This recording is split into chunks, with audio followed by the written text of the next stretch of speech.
Hello, dear Catalina. I'm going to present my work about the mortgage transfer, the Artesanias, the Colombia problem. Just want to make a couple of clarifications before I start. The first one is I'm working by myself because I couldn't get a good group to work with. And the second clarification is that despite the video class that you just made, I want to present my whole work because I have been working on this long time ago. So I just want you to see my work. Thank you. Uh, the first scenario, I'm going to explain how I work with the transfer model. Okay, the first thing that I did is, you can see in the left side of the slide, uh, I made some tables with the transportation cost, and these tables are going to be the same for all scenarios. So I just made all the possible uh, routes that we have in the exercise.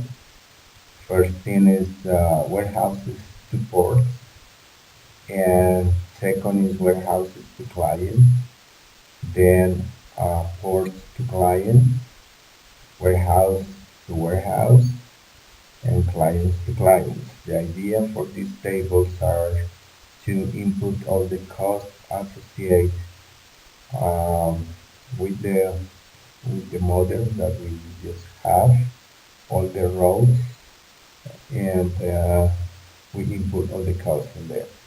The ones that you have 100,000 in the cost are those that we don't have a cost for those, then we need to input a very, very high cost. That is because the model, when it iterates, we don't want they take those low costs, and because the program is always looking for the minimum one, the small one. So that's why instead of leaving blank, I put a very high value to make sure the program doesn't take that one because it's very high. Okay, in the red side of the slide, we have the restrictions. Restrictions are, first of all, the offer, which means that the warehouses uh, must stand the maximum capacity, which is they need. In that table, in the other table is a limit, transfer limit, that we have those restrictions in the exercise as well. We need those restrictions for the program to calculate our best scenario. And then you can see the right side, another, it, we call it logical restrictions. These logical restrictions are the equal one, and then the other restriction that we might have, which is the maximum, not really the maximum, is what any client demands. That means that we have to equal that quantity. Okay, once we have cleared this table, we keep going with the exercise in the first scenario. Okay, continue with the first scenario. Uh, Now we are presenting the final answers with regards to the information I already showed you. This is what we have after running Solver in Excel.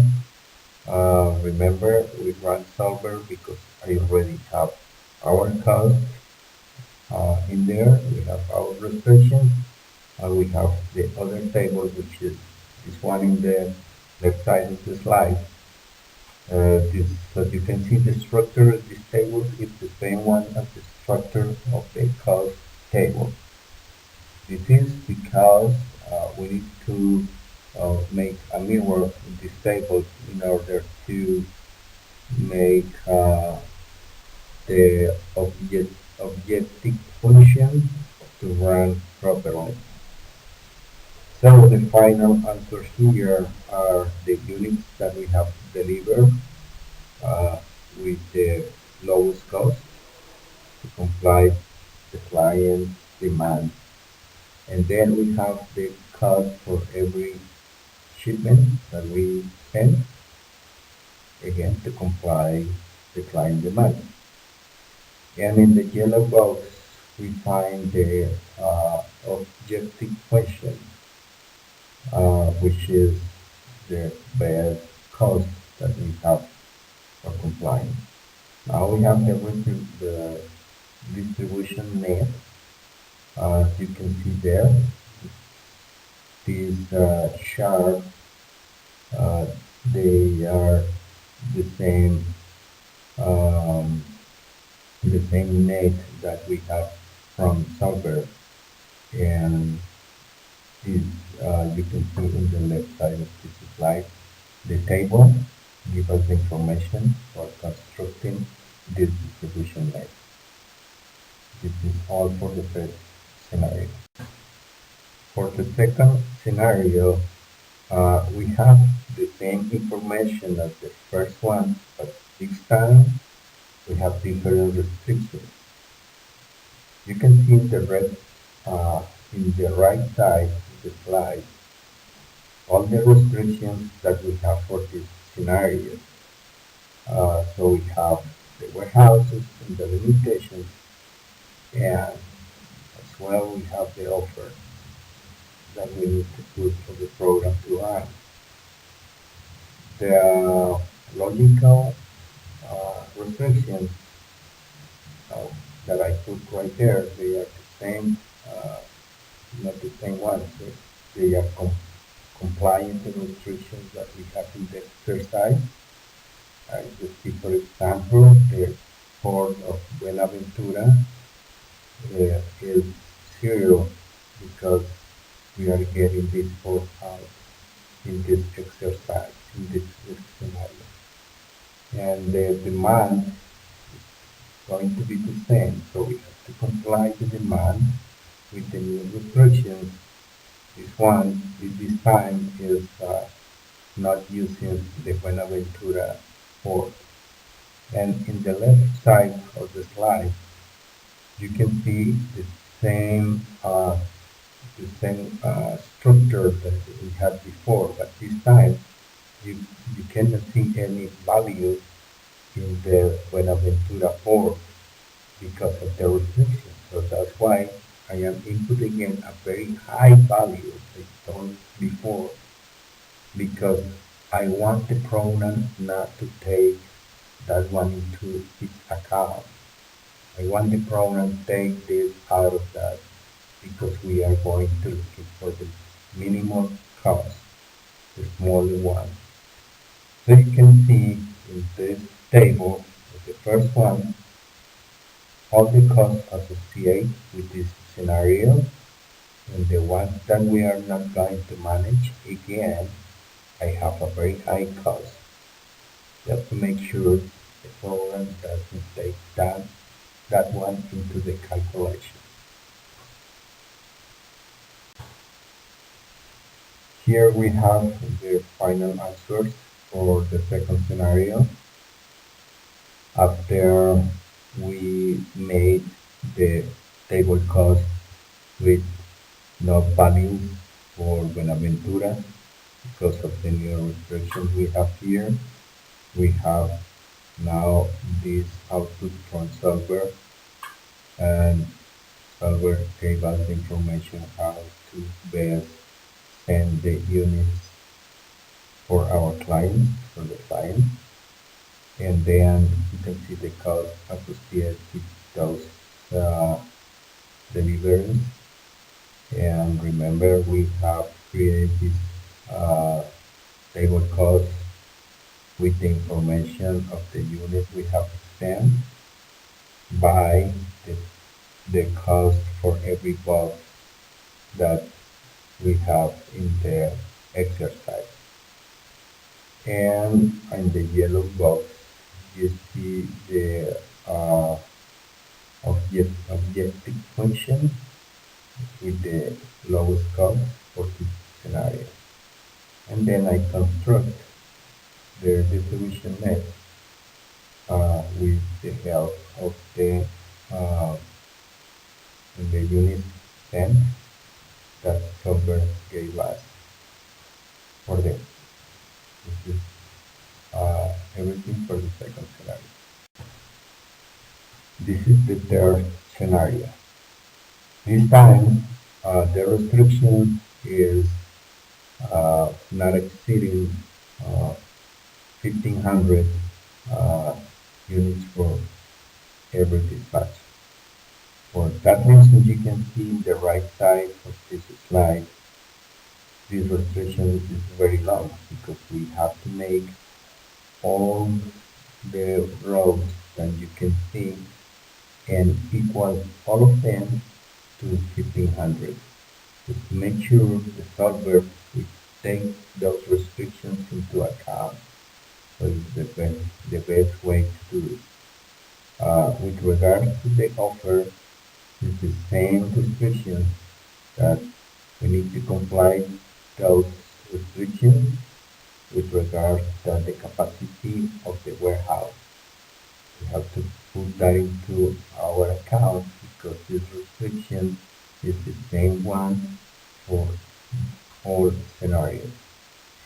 And then you can see in the right side as well the other logical restrictions which they are the equal logical restrictions. And the other restriction is about the demand. So this is that we need to comply everything as the client asks. In the left side is uh, the same structure of cost that we have made for the first scenario, the second scenario, and this time it's a very particular thing that I want to explain.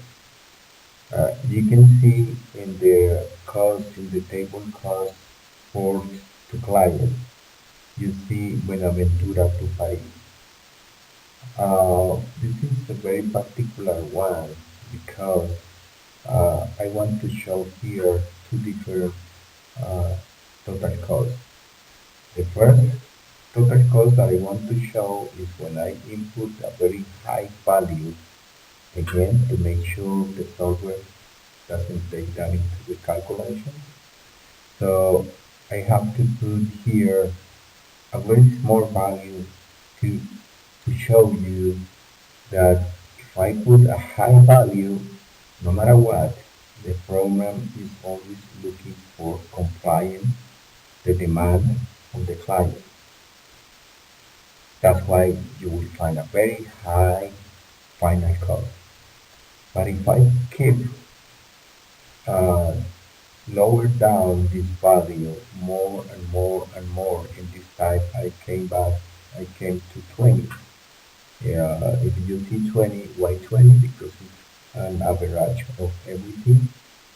But if I put 20 in everything that you can find, that you see in pink, then you are not going to be sure that the program is taking one of those as a minimum.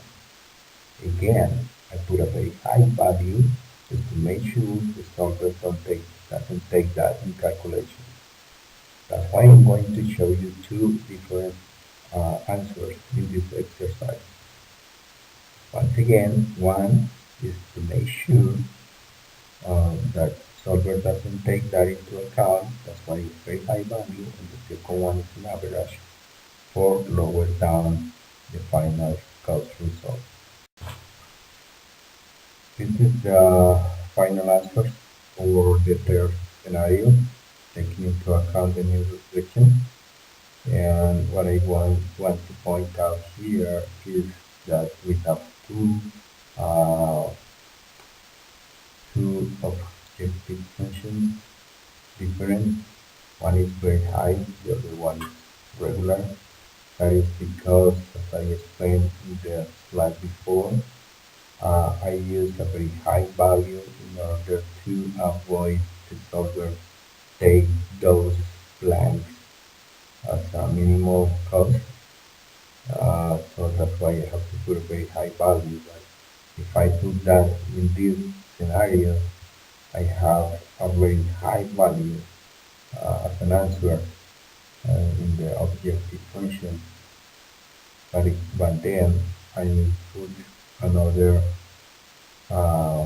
value here for Paris, and that is an average for getting a better answer from solver. That's why I have the second answer, which is the 120, 100,000, 110. And for the distribution net, um, I construct the distribution net, as you can see, the right side, um, according to the cent units given by solver. We are done with the third scenario. Now we have split the third scenario. Uh, I just want to clarify in this scenario that I assume that for the third scenario, I took out the restriction of the first third scenario, which means that the first restriction was uh, no more capacity of the roads, no more than 1,500 for everything. So I took that out. I didn't combine the two scenarios because I understood the exercise like that. That the third scenario, the one I showed you before, is completely different than this third scenario.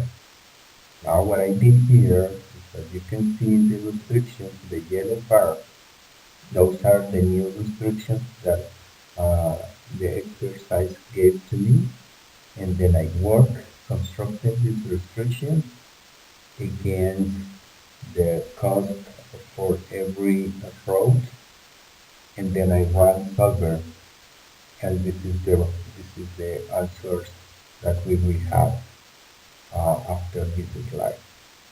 So again, just I assume that I don't have to combine the two scenarios together. This is one scenario, and the one before is another scenario. So with this restriction and this cost, we will have the answers from solver.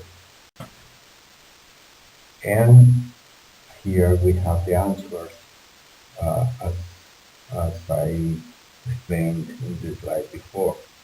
We have the answers given by solver in the first table, and the cost against these cent units. Remember that I obtained the cost multiplying the unit cent by the cost given in the exercise. And the objective function, this is the yellow box. You see there the final answer. And the distribution net, which is always in every scenario, the distribution net is different. You can compare one each other, you will see it's different for complying the client demand. And finally, this is the second part of the third scenario. Again, I understood that I don't have to combine all restrictions for all the third scenarios. If I have to do that, then my answer is going to be a little bit different than expected. But I just made this table cost as the other scenarios before, as I already explained, the structure that I made for running software properly. And I have to construct again the restrictions that I already explained before. They are the same structure for everything. I just will change the information in solver in order to get the best distribution net.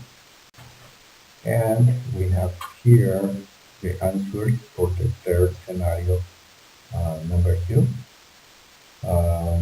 This in the left side, you see the table with the quantities and distributions as software gave us, and and then the cost against this unit stand.